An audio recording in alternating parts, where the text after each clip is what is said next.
Subscribe करें और bell दबाएं ताकि कोई खबर रह न जाए। नई जो मरदमशुमारी है वो होने तक नई हल्का बंदियों की कोई ज़रूरत नहीं है। इलेक्शन कमीशन का हल्का बंदियों का जो शेड्यूल है आईन और कानून के खिलाफ है। इस पर आपकी कानूनी राय क्या है?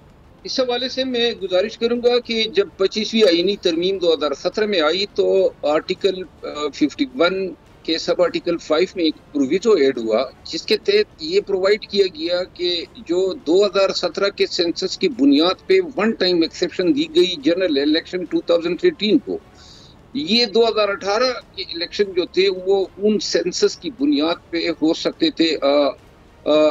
तो ये जो डिलिमिटेशन के हवाले से अगर पीटीआई सुप्रीम कोर्ट में जा रही हैं और ये कह रही हैं तो मेरा ख्याल नहीं है कि ये एक्सेप्शन जो है ये वन टाइम थी। मेरी बाकी राय में इसका जवाब तो बड़ा वाज़ेह है कि जब तक अमेंडमेंट है 2017 का हालात बगैर डील और बगैर सेंसस के नए इलेक्शन वो होना नजर नहीं आ रहा। ठीक है, अफजल खान साहब आपकी तरफ आऊँगी। फवाद चौधरी साहब ने दावा किया कि चीफ इलेक्शन कमिश्नर ने पीटीआई के मुनहरिफ अरकान असेंबली की रुकनीत ख़त्म करने की डिक्लेरेशन अब तक जारी नहीं की है।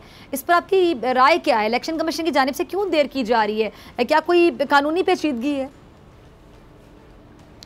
डॉक्टर फिजा अकबर खान, इसमें कोई पेचीदगी नहीं है और ये 24 घंटे, ज़्यादा से ज़्यादा 48 घंटे, बहुत ज़्यादा ले लें तो आप 72 घंटे ले लें, उसके बाद जितनी डिले है वो फिर डिलेइंग टैक्टिक्स में आएगा।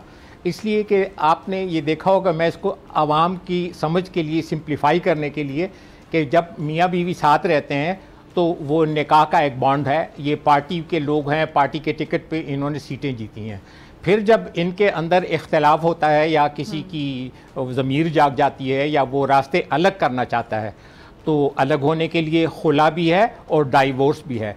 पार्टी का पार्लिमानी हेड भी किसी को निकाल सकता है और कोई पार्टी मेंबर भी, आज़ादी है, वो उस पार्टी से इस्तीफ़ा दे के जा सकता है। लेकिन ये नहीं हो सकता कि आप उस पार्टी के अंदर भी हों और उस पार्टी के ख़िलाफ़ आप इस काम भी करें। ये दोनों चीज़ें साथ साथ नहीं चल सकती और इसमें आईन में बिल्कुल साफ लिखा हुआ है। ये मरवत साहब आपको बता देंगे, मेरे पास भी यहाँ लिखा हुआ भी मौजूद है कि जो बंदा अपने पार्लिमानी पार्टी के उसके हिदायत के ख़िलाफ़ अमल करेगा वो ऑटोमेटिकली डिसीट हो जाएगा, वो उस पार्टी में रहना नहीं चाहता। सब्सक्राइब करें और बेल दबाएं ताकि कोई खबर रह न जाए।